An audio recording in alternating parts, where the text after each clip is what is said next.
So good evening, this is Shake Talk. Right now I'm listening to Let Them by Mel Robbins. And I've been following Mel for a long time now, and she's just a really kind of pragmatic researcher, right? And this book that I'm listening to right now is called Let Them. And all you have to do is just like type in Let Them theory anywhere or get a summary on Chat GPT, whatever you want to do. But it's really, it's a simple premise of let them, right? If somebody wants to be a jerk, let them. If somebody doesn't want to invite you for dinner, let them. If somebody decides they don't want to be your friend, let them. And then there's a second piece to it. It's the let me, right? So let them. If they a group of people went out and have lunch or something and didn't invite me, let them. And then let me make a point of, if I want to go for lunch with people, invite them out for lunch, right? Make sure that I'm stepping into and helping to create what I want, right? So she's talking about grown-up friendships. And I have this conversation all the time, especially like here in Mexico, right? So in Mazatlan, where we're living, there's so many single people here, right? And husband and I run a a fun event thing called Music Poker. And if you've never been and you're in Mazatlan, come to Music Poker. Go check our Facebook page. Anyhow, but I get all the time from people, well, I didn't have anyone to go with. I'm like, come, I'm going to sit you down. Oh, I don't know, come, I'm going to sit you down at a table with some nice people, right? And from having done that, some people have found some of the best friends, some, romantic partners, because they came and they tried something new and different, right? And I'm not just saying music poker in general. I'm just saying, so Mel was just saying, you go first, right? Let them, right? So we moved here to Mazatlan. We didn't know anybody when we moved here. Like we sort of kind of did, but we didn't really. And we just had to meet people. When I first got to Mazatlan and I'd go to karaoke, I looked around, I saw a table of ladies and I was like, hi, I'm new, can I join you? And they're like, sit on down. Guess what? I still talk to these ladies all the time at karaoke, right? That was like 6 years ago now, right? So you have to step up, right? The friends back in Canada, right? I only talk to one of them. We make a point every week to talk, right? But the other ones, sometimes here, sometimes there. Some of them, I'm like, I've even texted and I've never got a reply back. We were really good friends when I was there, but then now I'm not. I was like, oh, let them, right? I could be all up in arms about, oh, I wonder why we're not friends anymore, and I wonder what I did and what she did, all that kind. And it's just like, so she was just talking about proximity. Proximity is so important in adult friendships.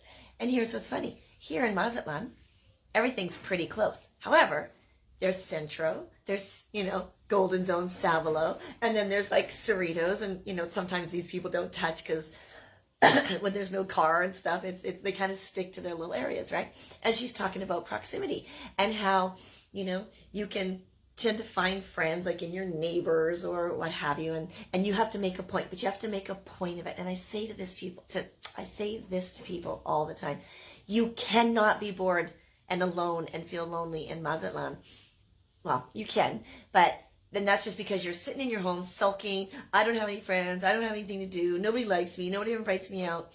You have to jump up and get started, right? And that's the let me part of the let them theory that Mel's talking about in her book, Let Them. And she was talking about, she's just told a story about, she'd moved to a new city, and, she was, for a year, she had no friends. She couldn't find anybody to hang out with, blah, blah, blah.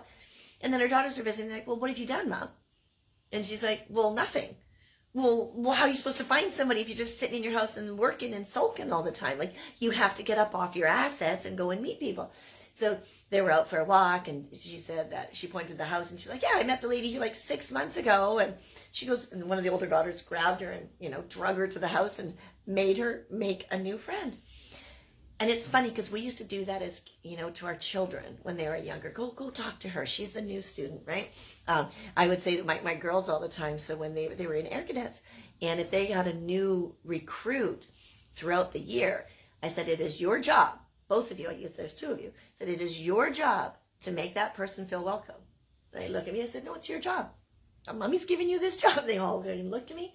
But still to this day, if someone's sitting alone somewhere, they're like, hey, do you want to come and have lunch with us? Hey, I'm Rydell, or I'm, Taylor, whatever. They're still like that. They still walk up to people and make sure that they're not alone, right? Because I kind of forced them to as kids. Now, as a grown-up, I have no problem walking up to somebody and going, hello, I'm new. Can I sit with you? But there's people that do because they're shy, they're nervous, they're angry, they're sad. They make all these excuses. But here's the difference. As soon as you step in and say, hi, I'm new here, can I join you? You start to feel better. Like, imagine that, right? Instead of hiding out, like here in Mazatlan, okay, there's a list of, 20 different activities. Most of them involve going to listen to a live band, but there's like at least 20 different activities every single day during snowbird season. Like every day that you can go and do something. And all you got to do is walk in and, kind of look around. And truthfully, if you're a girl, you see a couple of girls, say, hey, I'm new here. Do you mind if I join you?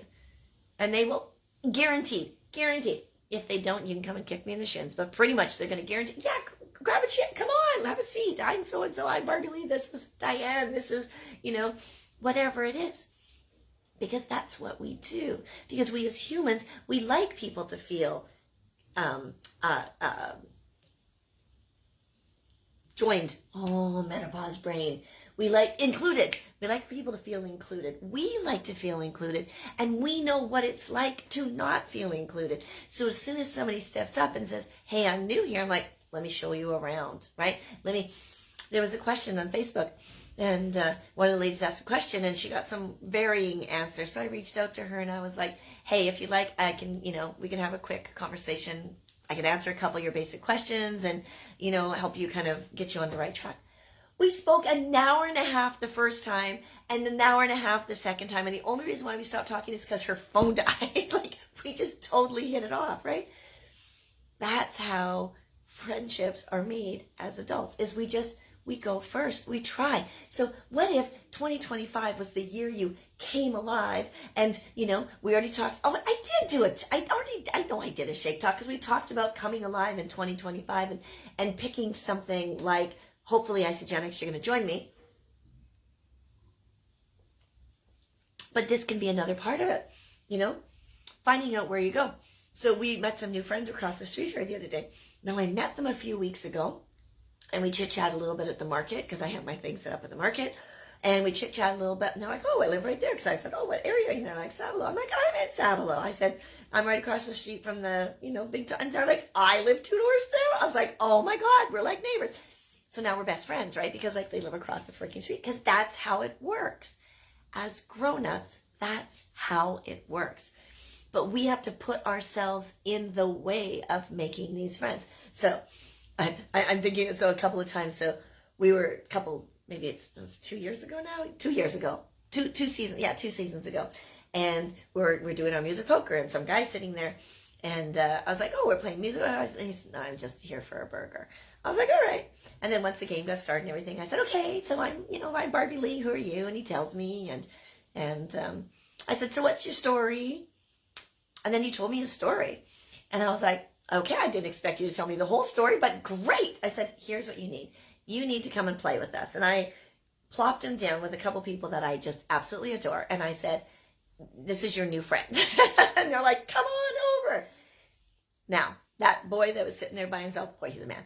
That man that was sitting there by himself is now in the circles. He's out all the time. Even went back to Canada, found a girlfriend here, went back to Canada, came back, going back. He's going to come back because I said to him, come on over. We're going to make some friends. You need people like that in your life. I'm that person. So if you're here in Mazatlan and you're feeling kind of lonely or you're not sure what to do when you get here, reach out to me. I'll get you involved, right? Come to Music Poker because it's a great way to get started. But if you don't want, if you're in Central, it's too far because a lot of people in Central say it's too far. There's all kinds of things I can hook you up with over there. But this is the thing. You choose your life, right? You get to choose if you're sitting home lonely and sad or if you're out having fun making new friends. Now, I'm going to tell you, some of the people that I met my first couple years down here, I don't talk to anymore.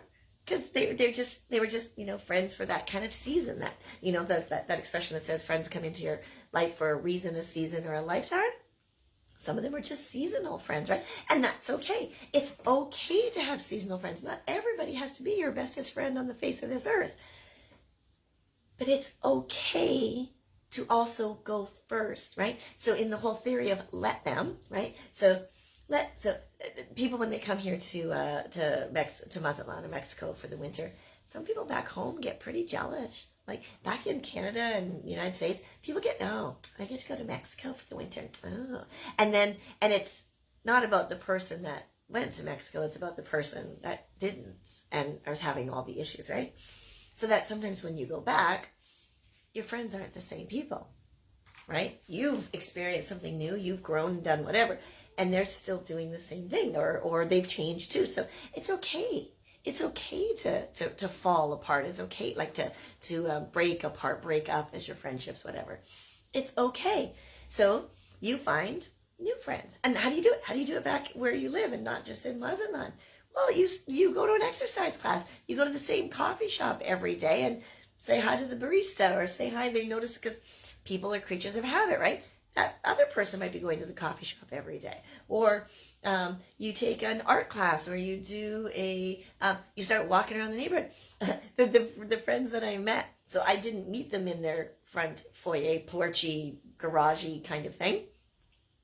But now they put lawn furniture out there, and they sit out there and they have tea and snacks every night and say hi to everybody, because they're new. They've owned the house, I think they said, for 10 years or something, but they're just moved here now, right? They've been renting it out and all that kind of stuff, but they just moved here now. And so they don't know anybody. So they say hi, and then we're sitting over there. We were hanging out with her night before last, and like 5 other people. Have you met my new friends? Have you met my new friends, right? It's easy if you want it to be easy. If you just want to sit in your house and do nothing for the rest of your life and whine and complain, no problem. It's your life. Do with it what you will. But if you're done with that kind of life, or you used to be social and now you got really busy with kids and maybe aging parents and something, and maybe now you're on your own or trying it again, like growing and trying life again, you get a new start kind of thing. It's okay to go first. It's okay to say, hey, I'm new here. You want to be my friend? Right? So when I got on the call with Erin the other night, I said, oh, I like you already. And by the end of the call, I'm like, you're my new best friend. She goes, you're my new best friend. I may never actually meet this woman in person. I may not. I don't know. If she moves to Mazatlan, then but I may not. But in that moment, it was like we were like best friends forever. And it's okay to act like we're 4 years old. You know when you're in the park, 2, 3, 4 years old, or your kids, they'd walk up to somebody and they were best friends while they were at the park, and then you're like, what's your friend's name? I don't know, my friend. I called him my friend. It's okay to have relationships like that as we age as well, right? We don't have to be best friends with everybody. Where was I? I said to the dude, he helped me, and I read his name tag. I said, Raul.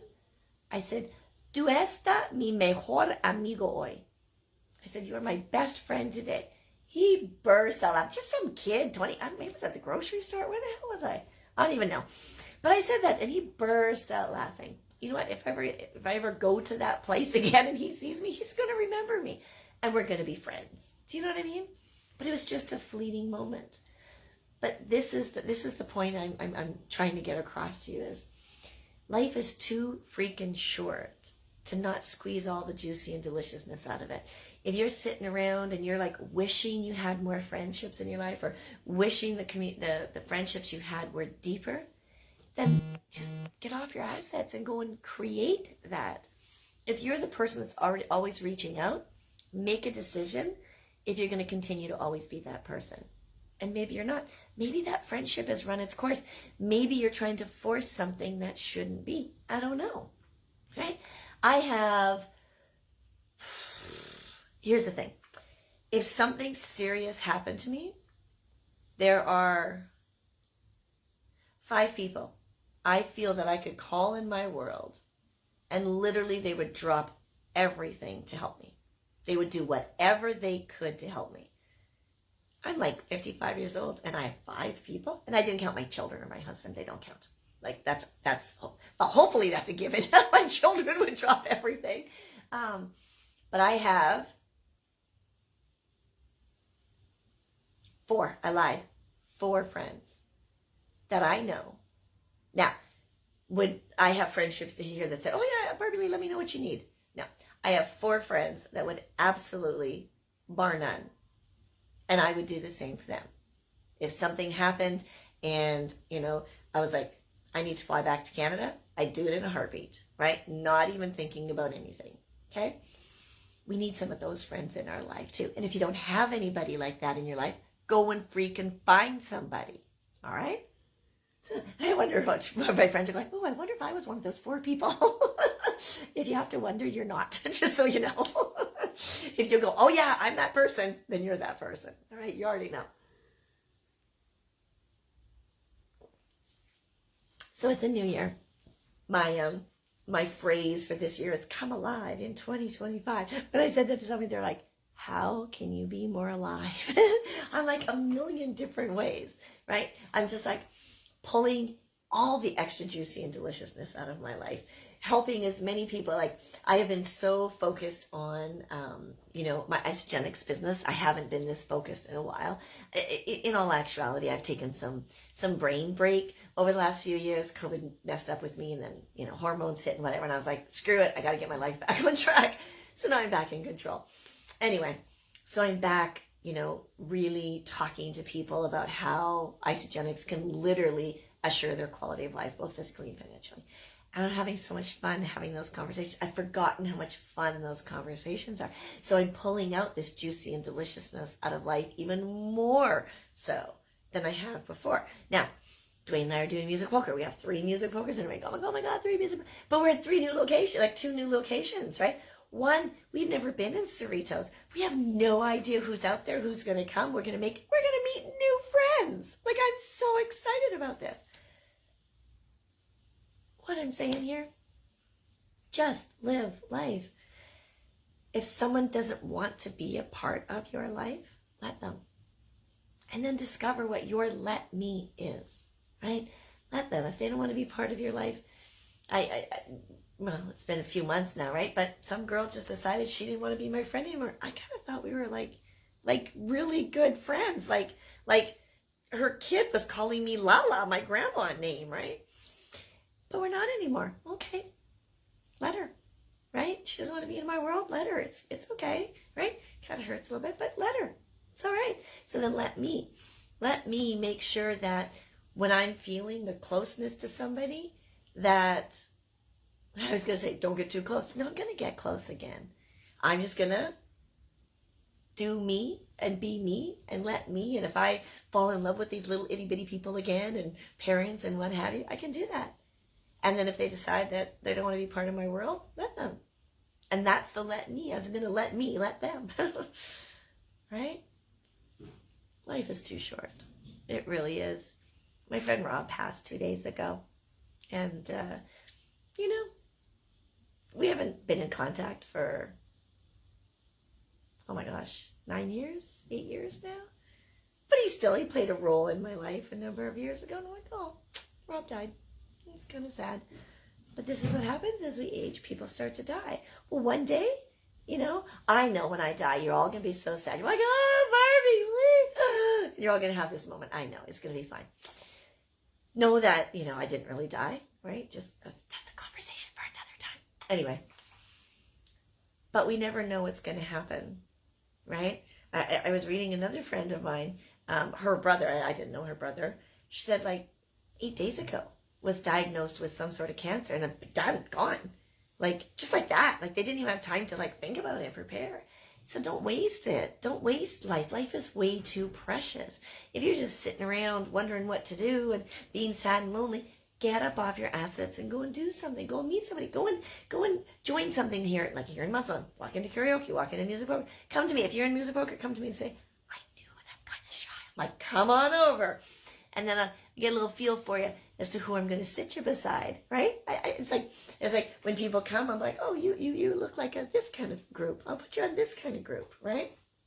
Oh, I'm putting you with them, And so it's okay to be new and uncertain and trying to figure things out. And it's okay to say, let them, right? If last week you went and did something with somebody, and this week they didn't invite you to do it, but you went and saw them, they went and did it with somebody else or a whole group, and you were not invited this time, let them. It's okay. I say it's their loss, right? It's their loss. So bottom line, read or listen to Mel Robbins' book, Let Them. It's very cool. I've been doing therapy and therapists for work and stuff. Going to therapy? No, being, cognitive behavior therapist and stuff for a really long time now. Like a long time doing a lot of mind work and releasing and letting go and stuff. And this is a really simple way to let go, but you have to do the let me afterwards. You can't just do the let them. I'll let them. Next time I want to do that. Hi, Bonnie. You can't just let them. I'll just let them. No, it has to be the let me as well. What? I'm still drinking. Husband's trying to steal my shake. Back, boy. He forgets when I talk. I don't drink my shake as fast. So, read Mel's book. If you're in Mazatlan, you want to talk about Mel's book, because that's one of the things we should do. I'm going to start doing Monday afternoon conversations. They're going to be called Conscious Conversations. We're going to have topics every Monday to discuss. So I just haven't figured out what it's going to look like yet, but we're going to be starting it very soon. If you are not enjoying everything about your life, talk to me. I might know somebody. I might be able to help you, right? Especially if it's health or finances. I've got those covered with Isogenics, right? But I know lots of people. I know a lot of things, and I might be able to guide you to something, right? I took 2 friends to my holistic doctor today, and both seemed quite impressed with him and what he was talking about with them and stuff. So that's great. I don't know. Like, just reach out and ask. You never know when you ask. Because here's the thing, you get no answers if you don't ask. Life is too short. Come alive in 25.